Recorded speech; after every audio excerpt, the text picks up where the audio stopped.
चाहिँ सागा दावाको दिन सो घरमा सेलरोटी पोल्ने भन्ने आज प्रोग्राम छ। बेसी त नपोल्ने, कम्ती सो आज यो ओखलीमा चाहिँ यो ओखली हो, अर्ग्यानिक ओखली। चामलको पिठो छ यहाँनिर चाहिँ, अनि यो चामल कुट्ने हो।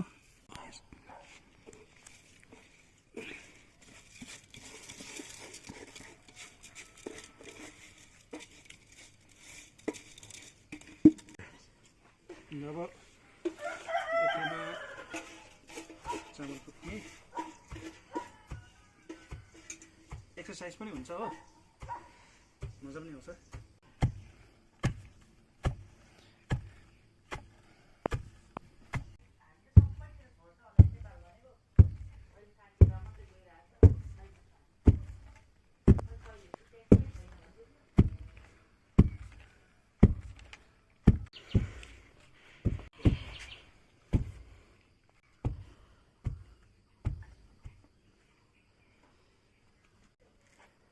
पिठो चाहिँ भयो। अब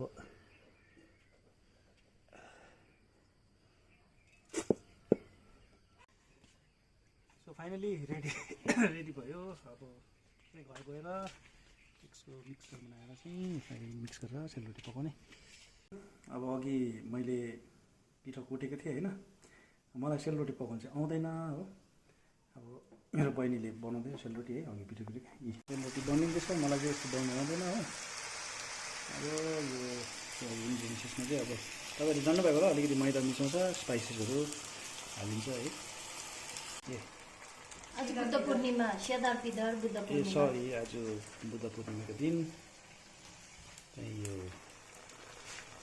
घरमा सबै फ्यामिली भेला भएको बेला एउटा टाइम पास जस्तो भनौँ न, चाहिँ यसरी हालिन्छ। यहाँ तपाईँलाई क्लोज सर्ट देखाइदिन्छ। मेरो कान्छी बहिनी सेलरोटी मास्टर। अनि यसको टेक्सचर पनि कस्तो दामी छ हेर्नुहोस्, टेक्सचर हेर्नुहोस् यसको। आजको चाहिँ लन्च पार्टी, आजको आफ्टरनुन स्न्याक चाहिँ यो सेलरोटीसँग। आज बिहान मैले मेहनत गरेको थिएँ होइन, त्यसको फल भनौँ न, चियासँग खाएको। अनि मिठो भएछ।